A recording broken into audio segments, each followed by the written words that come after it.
कराची में धमाका हुआ है। बंस रोड पर धमाके के नतीजे में मुतादिद गाड़ियां तबाह हुई हैं। गाड़ियों में 2 पुलिस मोबाइल भी थी। गालिबन इस बात का इम्कान भी जाहिर किया जा सकता है कबल वक्त होगा, लेकिन इम्कानात मौजूद हैं कि पुलिस मोबाइल को भी निशाना बनाए जाने की कार्रवाई हो सकती है। ये शहर में एक और धमाका हुआ। एक वैन बुरी तरह मुतासिर हुई है। 2 पुलिस मोबाइलें खड़ी थी, गाड़ी भी वहाँ मौजूद थी और मोटर बाइक भी थी जो कि मुतासिर हुई है।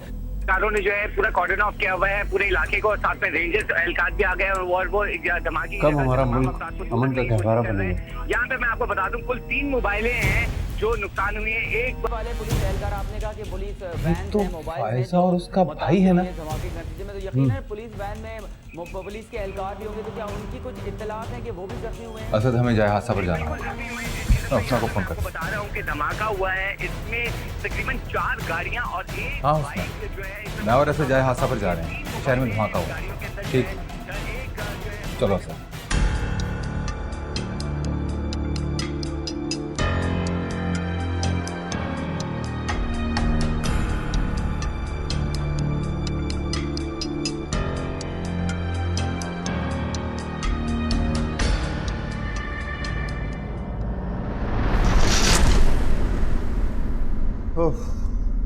ये तो वाकई हाई प्रोफाइल पर्सनैलिटी को टारगेट किया गया, मगर शुक्र है कि उनकी जान बच गई। मगर अफसोस कि वो बेकसूर पुलिस वाले मारे गए बेचारे जो उनकी हिफाजत में मामूर थे। हाँ, दुख की बात ये भी तो है, वो बेचारे मासूम लोग जो वहां से अपने काम काज के सिलसिले में गुजर रहे थे, वो भी इस हादसे की जद में आ गए। उनको क्या पता था कि उनकी मौत इस तरह से लिखी है। और अब हमें नासिर कत्ल केस की फाइल दाखिले दफ्तर करवानी पड़ी, क्योंकि जिसके नाम पर एफआईआर कटी थी, यानी कि नासिर की बेवा फायजा, वो भी तो इस हादसे की जद में आ गई। और इसी को कहते हैं मकाफात अमल। हाँ, ठीक कहते हो, लेकिन वो क्या कहते हैं, जो चुप रहेगी जुबान खंजर तो लहू पुकारेगा आस्ती। तू नासिर की बेवा की इस हादसाती मौत के बाद ये केस बंद नहीं हुआ, बल्कि अब खुला है।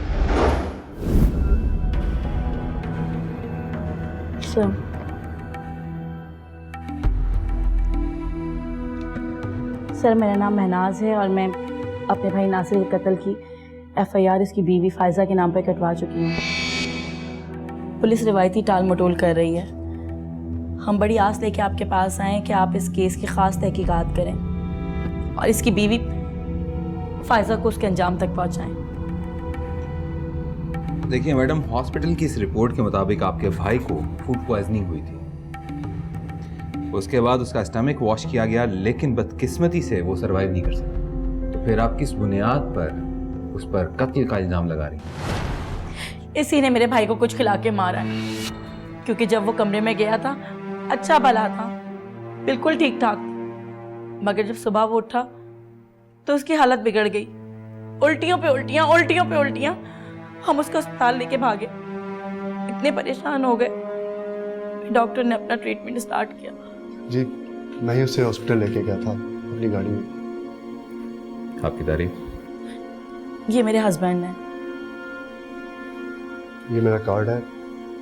मेरा नाम सईद इमरान है और मैं एक छोटा सा फार्मास्यूटिकल का बिजनेस करता हूँ। इमरान मेरे भाइयों की तरह था। इसके जाने के बाद टूट सा गया।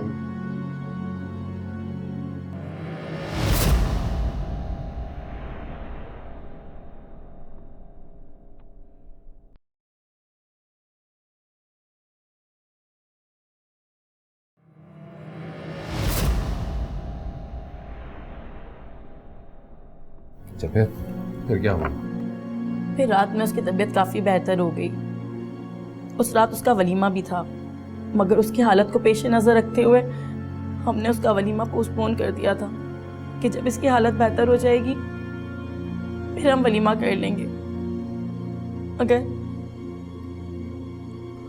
उसकी हालत और मज़ीद बिगड़ गई और वो हमें छोड़ के चला गया।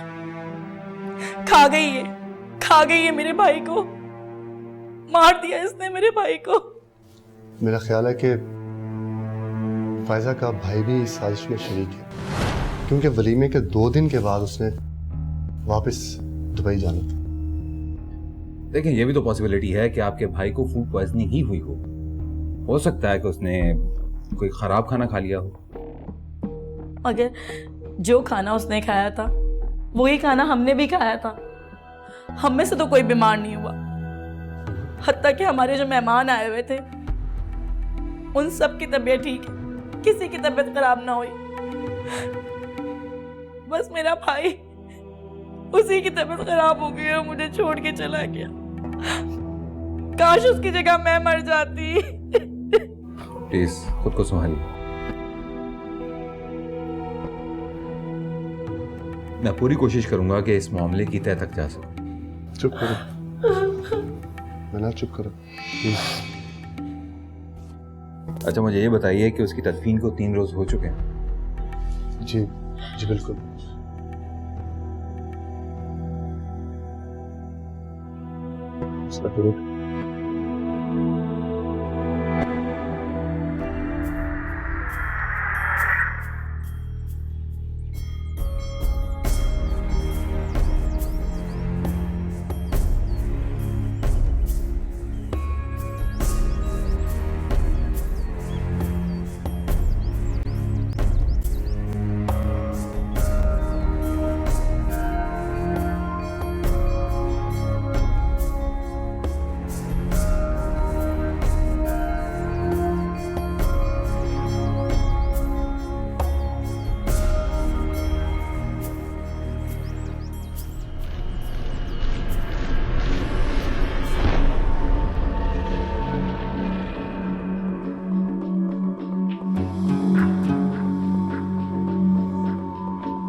जी शुक्रिया। मोहतरमा, मैं आपके मरहूम शौहर नासिर के केस की तफ्तीश के लिए आया हूँ। आपकी नंद और निंदोई ने आप पर नासिर के कत्ल का केस किया है। जी मुझे मालूम हो गया है, लेकिन आप यकीन जानिए मैं बिल्कुल बेकसूर हूँ। उस रात तो नासिर अच्छे भले रूम में आए थे, फिर अचानक पता नहीं उन्हें क्या हो गया और महनाज बाजी और सईद भाई ने मुझ पे इल्जाम लगाया कि मैंने जहर दिया है। मैं सोच भी नहीं सकती थी कि वो ऐसा करेंगे। तो आप नासिर साहब को कब से जानती हैं? जी नहीं, मेरी तो अभी जान पहचानी शुरू हुई थी कि सब कुछ हो गया। आई मीन टू से आपकी कोई शादी से पहले जान पहचान? नहीं, मेरे पेरेंट्स का बहुत पहले इंतकाल हो चुका था। मैं अपने रिश्ते की खाला के साथ रहती थी। मेरे भाई दुबई में होते हैं, उन्हीं के एक जानने वाले के तवस्सुस से रिश्ता हुआ है। अभी 1.5 महीने पहले ही तो हमारी मंगनी हुई थी और मंगनी से पहले मैंने इन्हें सिर्फ पिक्चर में देखा है। तो मंगनी के बाद कोई ताल्लुकात, कोई मिलना मिलाना? हमारे खानदान में बात बहुत मायूब समझी जाती है कि लड़का और लड़की आपस में मुलाकात करें, चाहे उनकी मंगनी ही क्यों ना हो गई हो। इसलिए मेरी भी कोई ज़ाती ख्वाहिश नहीं थी कि मैं नासिर से मिलूं।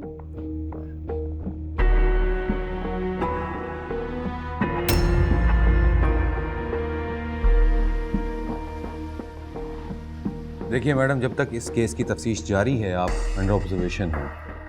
आप अपनी नक्लो हरकत को ज़रा महदूद रखेंगे। मैं तो वैसे ही इद्दत में हूँ, कहीं आ जा नहीं सकती। और आप बेफिक्र रहें, मैं ना कहीं आऊंगी ना जाऊंगी, क्योंकि मेरा अल्लाह जानता है मैं बेकसूर हूँ। अच्छा मुझे ये बताइए कि एक्चुअल उस रात हुआ क्या था? नासिर रूम में एंटर हुए और वॉशरूम चले गए थे। उन्होंने दांतों को ब्रश किया है और मेरे पास आके बैठ गए। हालांकि उनके मुंह से महक आ रही थी, लेकिन उन्होंने फिर मुझे कहा कि मैं माउथ वॉश करने जा रहा हूँ। फिर वो वॉशरूम चले गए।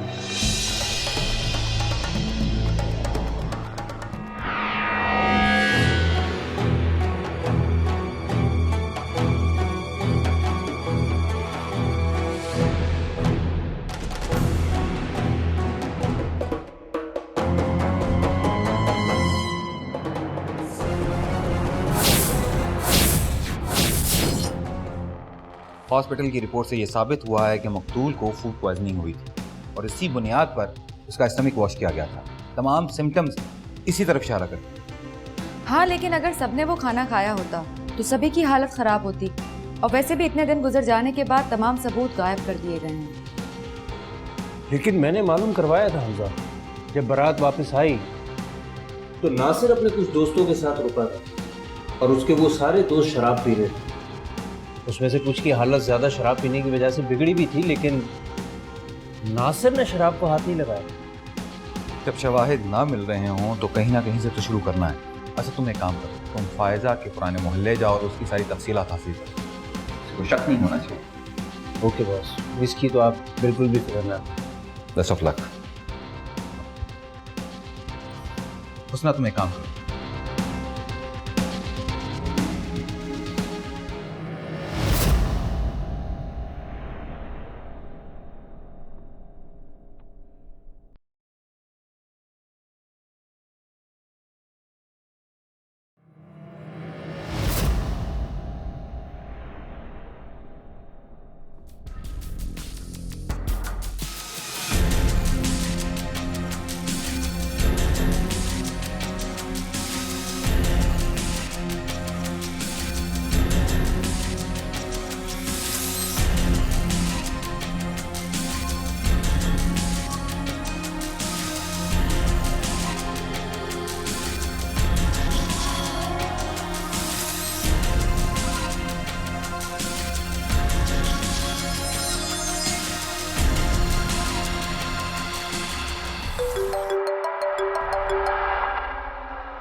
जी हमजा। हुस्ना, मेरे ख्याल में एक बार फिर हमें हॉस्पिटल की रिपोर्ट्स को रीचेक कर लेना चाहिए, क्योंकि रिपोर्ट्स के बरक्स नासिर की मौत गैर तबई तौर पर हुई है। इसके पीछे कोई ना कोई मोटिव जरूर होना चाहिए। आप ठीक कह रहे हैं सर, मुझे भी हॉस्पिटल की रिपोर्ट पर शक है। नासिर की बहन ने जिस एतमाद से फायजा पे शक किया है, उसके पीछे कोई राज हो सकता है, या फिर रिपोर्ट्स बदली भी जा सकती हैं। हुस्ना, तुम्हें एक काम और करना है। तुम्हें नासिर के बैंक अकाउंट की डिटेल्स निकलवानी है। हो सकता है कि उसकी बैंक ट्रांजैक्शन से हमें कोई लीड मिल जाए। कंपल्सरी। Okay sir. मोहतरमा, कुछ ठोस शवाहिद की रोशनी में मैं ये बात कहने पे मजबूर हूँ कि नासिर की मौत गैर तबई थी, और उसमें आपका हाथ। इल्जाम। Let me complete for. इसकी एक वजह, क्योंकि आप ये शादी करना ही नहीं चाहते। आपने ये शादी अपने घर वालों के दबाव में आकर की।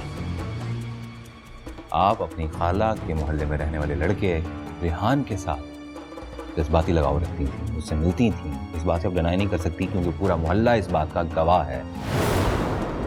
It's up to you. क्या कहती हैं? आपकी बात काफी हद तक दुरुस्त है कि मैं इस शादी में रजामंद नहीं थी और रेहान को पसंद करती थी, लेकिन ये भी सच है कि मैंने इस शादी से इनकार नहीं किया था। मैं बता चुकी हूँ आपको कि मेरे पेरेंट्स का काफी अरसे पहले इंतकाल हो चुका था और माशी मसाइल के लिए मैं अपने भाई पे डिपेंड करती हूँ, और जब भाई ने इस शादी के लिए मुझ पर दबाव डाला तो मैं इनकार ना कर सकी। भाई मिले थे रेहान से। रेहान एक कंपनी में मुलाजमत करते हैं, लेकिन भाई मुतमईन ना हो सके और नासिर साहब की माली हैसियत की वजह से भाई का झुकाव नासिर साहब की तरफ हो गया। भाई का ख्याल था कि खाली पेट मोहब्बत भी नहीं की जाती, और शादी के बाद जब मेरी जरूरियात बढ़ेंगी तो मैं कैसे गुजारा करूंगी। उनका कहना था कि मुझे अपने हाल से ज्यादा मुस्तकबिल की फिक्र करना चाहिए, इसीलिए नासिर साहब का रिश्ता मेरे लिए मौजू तरीन रिश्ता रहेगा। तो आपने अपना मुस्तकबिल सिक्योर करने के लिए नासिर को जहर दे दिया। इल्जाम है सरासर मुझ पे, मैंने नहीं दिया उनको जहर, और मैं मैं इस रिश्ते के बाद रेहान को भूलने की कोशिश कर रही थी, और मैं ऐसा काम क्यों करूंगी जिससे मेरे खानदान की बदनामी हो। मुझे अगर मारना ही था नासिर को, तो मैं शादी की पहली रात ही उन्हें मार देती कि सारा शक मुझ पे जाता। शादी की पहली रात ही तो शक नहीं होता है। ना रहेगा बांस, ना बजेगी बांस।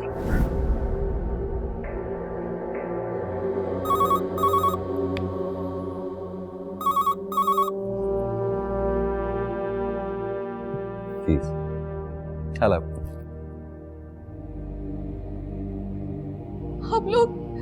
आप लोग क्यों मेरे पीछे पड़ गए? बेकसूर हूं मैं। देखिए फायदा साहबा, अभी मुझे आपसे कुछ टाइमिंग्स के बारे में भी जानना है। आप मुझे टाइमिंग्स बताएं कि नासिर के आने के कितनी देर के बाद आपको ये रियलाइज़ हुआ कि उनकी तबीयत ख़राब हो गई है। मुझे आप कुछ टाइम ड्यूरेशन बताएंगी तो मेरे लिए आसानी हो जाएगी। अरे बैठ बैठ मेहमान। हमजा, ये है रेहान। ये उसी मोहल्ले में रहता है जहां पर मिसेस नासिर पहले रहती थी। Very smart. तो मिस्टर रेहान, मिसेस नासिर से आपके जो ताल्लुकात थे या हैं, इनकी तफसीलात आप हमें बताएंगे या हम आपको बताएं? देखिए सर, आपको गलतफहमी हुई है। ये बात सच है कि मैं और फायजा एक दूसरे को पसंद करते थे, लेकिन ये कोई ऐसी काबिल गिरफ्त बात तो नहीं है, और ना मैंने ऐसी कोई गैरकानूनी हरकत की है कि आप इस तरह मुझे यहाँ तफ्तीश के लिए लाए। ये तो तुझे थोड़ी देर में पता चल ही जाएगा कि हम कानूनी काम करते हैं या गैर कानूनी।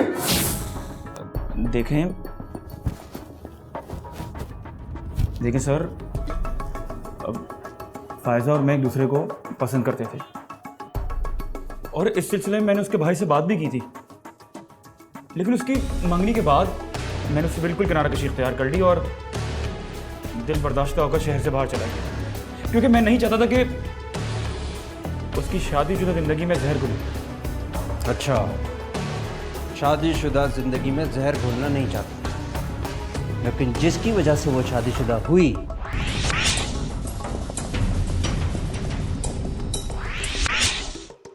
उसको तो जहर पिला दिया ना तूने, क्योंकि तू एक कीड़े मारने वाली दवाई की कंपनी में काम करता है और तू जहरीली दवाइयों के बारे में बहुत कुछ जानता है। अब तू सच सच बता रहा है या वरना तो हमारे पास और बहुत सारे तरीके हैं। बता। सर ये गलत है। सर देखिए, मैंने जहर घोल दिया, मैं कुछ समझा नहीं। तो तुम्हें नहीं मालूम कि फायजा के शौहर की मौत हो चुकी है जहर पीने की वजह से? जी नहीं सर, बिल्कुल नहीं। मैं तो कल ही शहर में वापस आया हूँ, और अगर ऐसा है तो बेचारी फायजा। हम तुम्हारी बात पर यकीन कैसे करें? सर आप दूसरे शहर में मेरे दोस्तों से राबता कर सकते हैं, मैं उनकी डिटेल्स दे सकता हूँ। तो ये काम तुम शहर से बाहर जाते हुए भी कर सकते हो। ये खुद चले गए, फायजा के हाथ में जहर दे दिया, उसने नासिर को जहर दिया, वो मर गया, तुम्हारी अदम मौजूदगी भी साबित हो गई और तुम्हारा प्लान भी कामयाब हो गया, बल्कि हो चुका है, नासिर मर गया। सर ये आप क्या कह रहे हैं? फायजा से मेरा राब्ता मंगनी के बाद बिल्कुल भी नहीं रहा। उसके साथ तो हुआ सो हुआ, लेकिन अब सोचो कि तुम्हारे साथ क्या होने वाला है। काफी भारी हाथ है इसका, महसूस कर चुके होगे तुम, खुद बताओगे या ये पूछे? बहुत जल्द तुम्हारी शरीके जुर्म भी हमारी गिरफ्त में होगी। It's up to you.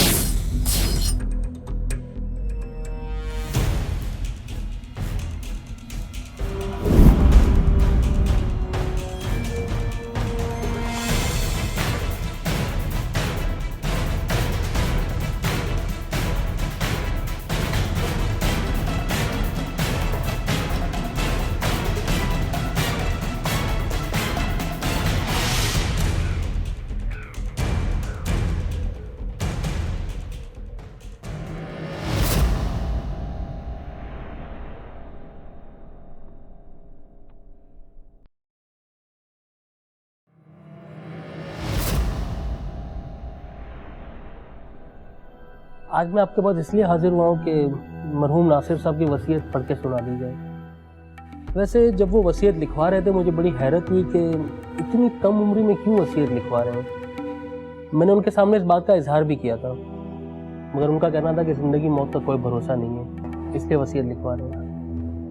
वकील साहब, आप बात को मुख्तसर करें और नासिर की वसीयत सबको पढ़कर सुनाएं। जी, मैं उसी तरफ आ रहा हूँ। चूँकि आप सब लोग नासिर साहब के वरिसा हैं तो वसीयत आप सबके सामने पढ़ी जाएगी। इस वसीयत के 2 हिस्से हैं। पहले हिस्से के मुताबिक नासिर साहब के नाम पे 2 गाड़ियाँ हैं, जिनमें से एक गाड़ी सईद साहब के नाम पर होगी और दूसरी गाड़ी उनकी बेवा मिसेस फायजा के नाम पर होगी। और नासिर साहब ने अपनी बहन महनाज सईद के नाम पे 25 लाख रुपए कैश रखे हैं। वकील साहब, नासिर की बाकी जायदाद, कारोबार, ज़मीनें? नासिर साहब की तमाम जायदाद, कारोबार, ज़मीनें, कैश, बैंक बैलेंस, उन तमाम की हकदार उनकी बेवा फायजा साहिबा होंगी। अगर उनके बाद फायजा साहिबा से नासिर साहब की कोई औलाद हुई तो वो उसकी हकदार होगी। बच्चे होने की सूरत में फायजा साहिबा उन तमाम जायदाद की बराबर की हकदार होंगी। वकील साहब, ये कैसे, ये औरत कैसे, ये कैसे मुमकिन है? जरूर इस औरत ने ही मेरे भाई पे कोई जादू टोना कराया है। अगर फायजा साहिबा ने दूसरी शादी कर ली या किसी भी वजह से वो जायदाद इस्तेमाल करने के काबिल या संभालने के काबिल ना रही तो उस सूरत में वसीयत का दूसरा हिस्सा खोला जाएगा। ये दूसरा हिस्सा बाद में क्यों खुलेगा? वसीयत का हिस्सा मुअर्रफ सिर्फ उसी सूरत में खोला जाएगा जब फायजा साहिबा किसी भी वजह से जायदाद इस्तेमाल करने या संभालने के काबिल ना हो। Any other question?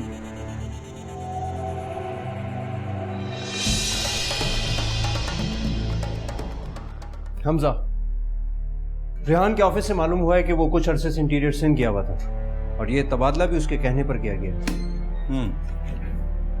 नासिर के घर के बाहर से मिलने वाले सैंपल से ये तस्दीक हो गई है कि वो कीड़ेमार दवा ही है।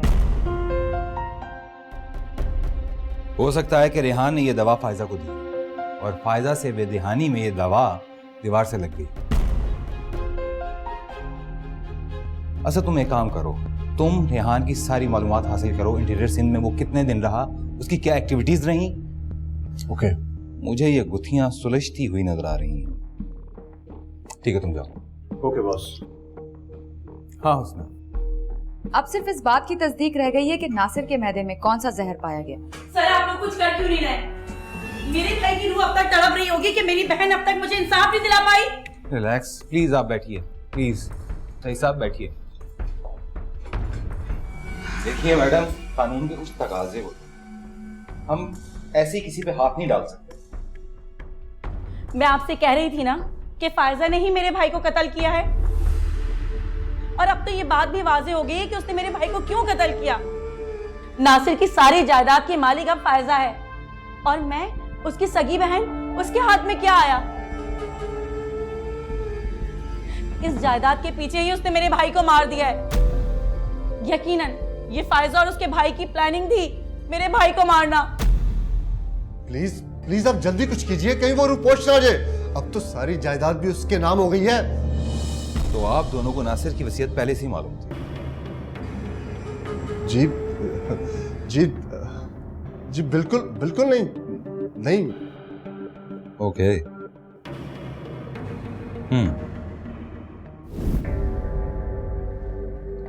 एक एक चीज को अच्छी तरह से चेक करो और स्पेशली डस्टबिन, कचरे का ढेर।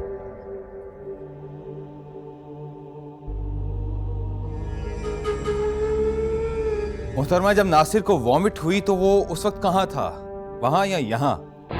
वो अपने बेडरूम में यहीं था, मगर जब हम आए तो उसकी उल्टी की हुई चादर धो दी गई थी, बल्कि जिस गिलाफ पे उसने उल्टी की थी वो तकिए का गिलाफ भी धुल चुका था। मतलब ये कि जब आप नासिर को हॉस्पिटल लेकर गए और वापस आए तो सब कुछ धुल चुका था? जी बिल्कुल ऐसे ही था। हुस्ना, पिलो कवर जरा फॉरेंसिक के लिए ले लो।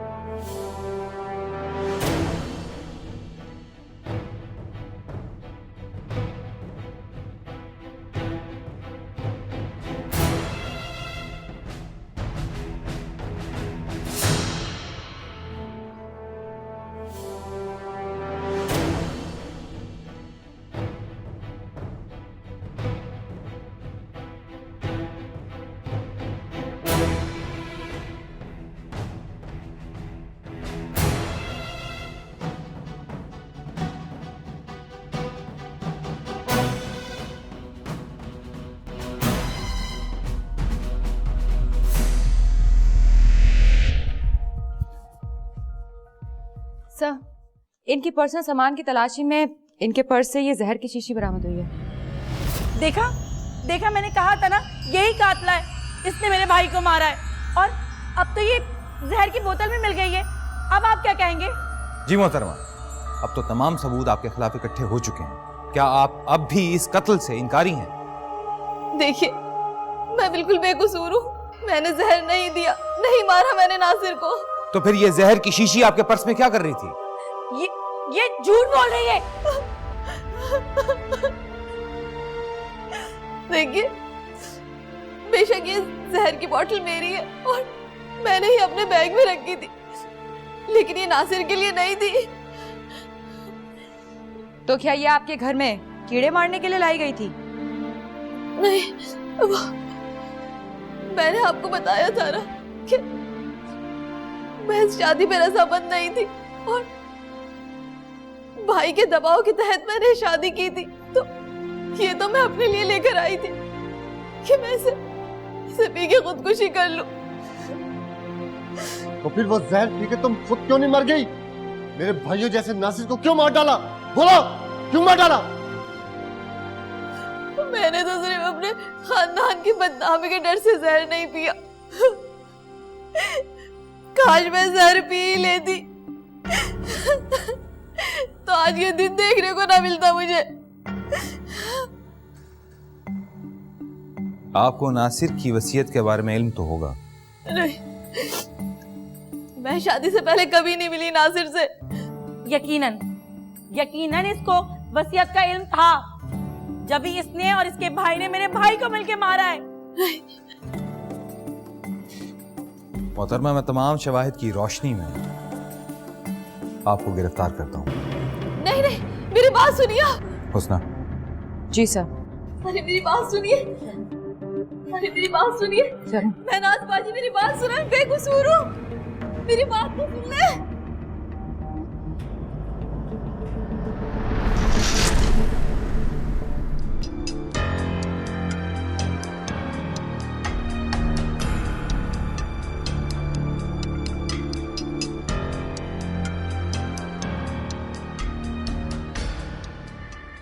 वहाँ एक ही कमरे में 2-3 लोग एक साथ रहते हैं, इसलिए रात को रेहान का गायब होने का सवाल ही पैदा नहीं होता। हमजा, पॉइजन की रिपोर्ट आ गई है।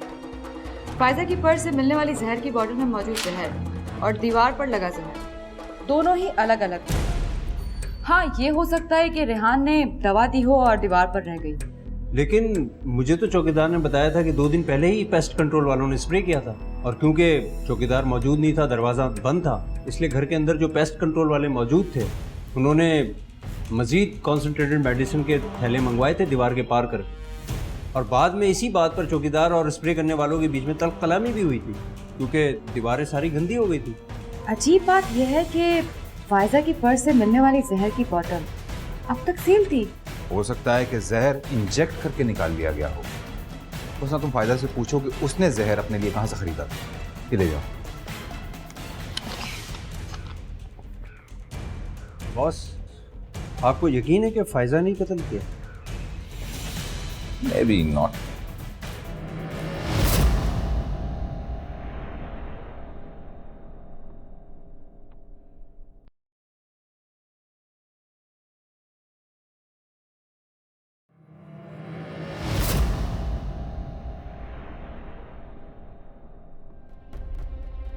फायजा का भाई तो बहुत ही तेज निकला। बेल बिफोर अरेस्ट करवाकर वो फायजा को अपने साथ लेकर निकल गया। जब हम उसके घर की तलाशी ले रहे थे तब इसने अपने भाई को फोन किया था। इसका मतलब है कि वो ये काम तभी कर चुका था। हो सकता है। मैं लैब में जाकर नासिर ने जिस तकिए पर वॉमिट किया था उसका फॉरेंसिक करती हूँ, ताकि जल्द अज जल्द उस जहर के बारे में मालूम हो सके। और जैसे ही फायदा से कोई कांटेक्ट होता है, then I will inform you.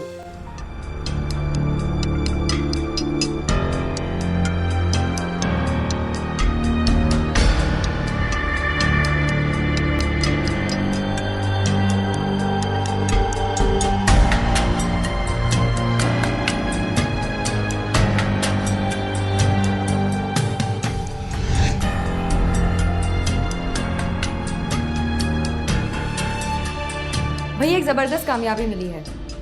तकिए के फॉरेंसिक में नासिर का डीएनए मिला है और NAF मिला है। NAF? ये भी तो कीड़े मार दवा है जो पर्सनल हाइजेनिक प्रोडक्ट्स में नॉर्मली इस्तेमाल हो रही होती है, जैसे टूथपेस्ट, माउथ वॉश एक्सेट्रा। इन सब चीजों में ये इस्तेमाल होता है। एग्जैक्टली। चलो, मौत की असल वजह तो सामने आई। बिल्कुल। एंड आई एम 100% श्योर कि ये वही जहर है जिसकी वजह से नासिर की मौत हुई है। मगर ये तो आमतौर पे इस्तेमाल होने वाली चीज़ है। तब तक जब तक कि इसकी मखसूस मिकदार को इस्तेमाल किया जाए। अगर इसकी क्वांटिटी को बढ़ा दिया जाए तो फिर ये जहर बन जाए। अच्छा, मुझे ये बताइए कि एक्चुअल उस रात हुआ क्या था? नासिर मेरे रूम में एंटर हुए और वॉशरूम चले गए थे।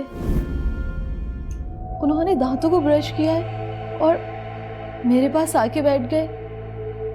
हालांकि उनके मुंह से महक आ रही थी, लेकिन उन्होंने फिर मुझे कहा कि मैं माउथ वॉश करने जा रहा हूँ। फिर वो वॉशरूम चले गए।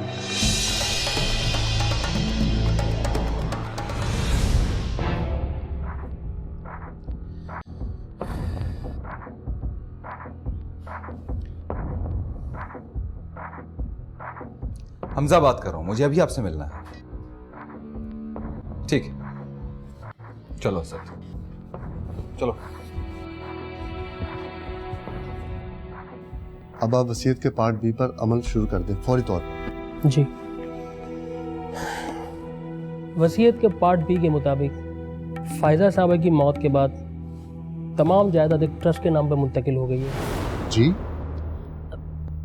नहीं, ये गलत है, झूठ बोल रहे हैं आप।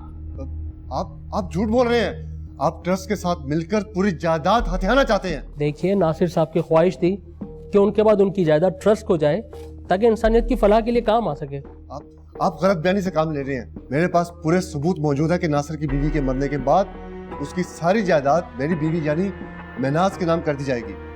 क्या सबूत है आपके पास? मेरे पास मोबाइल में वसीयतनामे की तस्वीरें मौजूद हैं। ये देखिए, ये देखिए, ये देखिए। ये तस्वीर आपने कब ली? और ये तो जुर्म है। जब आप नासिर के ऑफिस में आए थे तब मैंने ये तस्वीरें ली थी। मुझे कोई इतना बड़ा जुर्म नहीं है।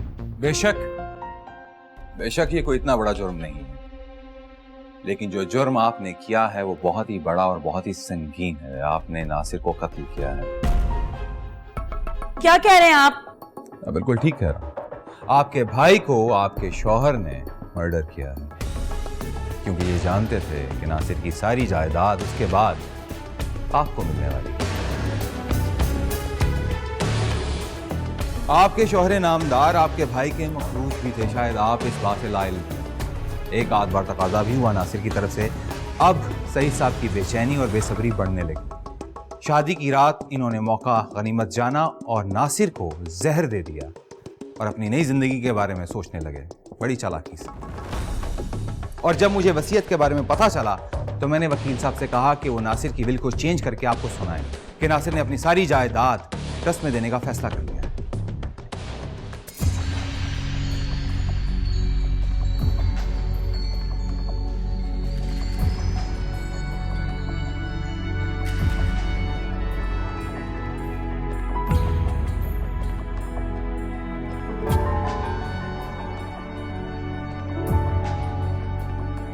मैं सिर्फ ये चेक करना चाह रहा था कि आपको इस बात का इल्म है या नहीं, और आपने ये बात खुद साबित कर दी। लेकिन इससे ये कैसे साबित होता है कि नासिर का खून मैंने किया है?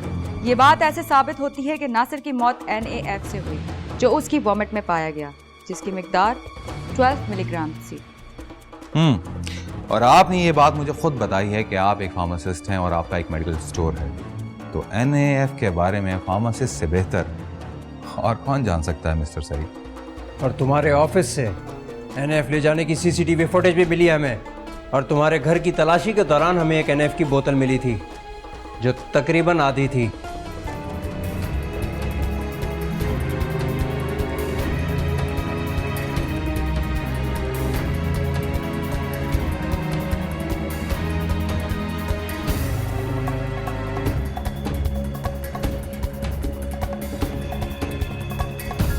और नासिर के घर की अकबी गली से हमें वो माउथ वॉश की बोतल भी मिल चुकी है जिसमें नासिर के साथ साथ तुम्हारे फिंगरप्रिंट्स भी मौजूद हैं।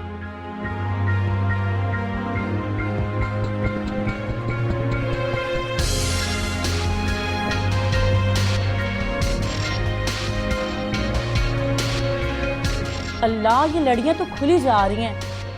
बोलती हूँ किसी से।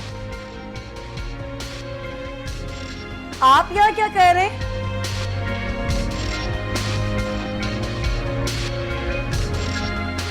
अच्छा बात तो सुने, बात सुने, किसी बच्चे को भेजें। मैंने खुद देखा था, मैंने देखा था। तुमने नासिर के माउथ वॉश में कुछ मिलाया था। क्यों किया तुमने ऐसा? क्यों? मैं भी कितनी बेवकूफ हूँ। मैं समझी कि शायद तुम मुझसे कोई मजाक कर रहे हो, लेकिन तुमने मेरे भाई को मार दिया मेरे भाई को मार दिया तुमने। असद, सईद को गिरफ्तार कर लो। क्यों? चल, मुझे छोड़ दो, मुझे छोड़ दो। थैंक यू सो मच वकील साहब, आपकी हेल्प के बगैर ये केस सॉल्व ना होता।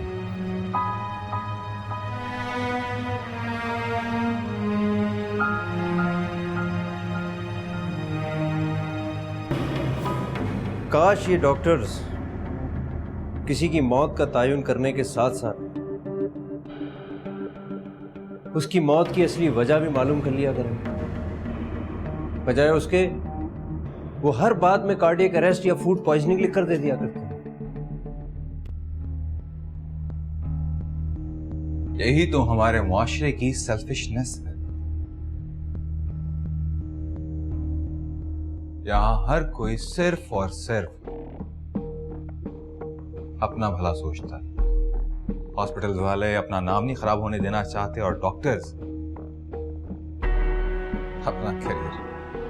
और इस केस में भी अगर वो असली रिपोर्ट दे देते तो शायद फायजा जिंदा होती। कराची में धमाका हुआ है। बंस रोड पर धमाके के नतीजे में मुतादिद गाड़ियां तबाह हुई हैं। गाड़ियों में 2 पुलिस मोबाइल भी थी।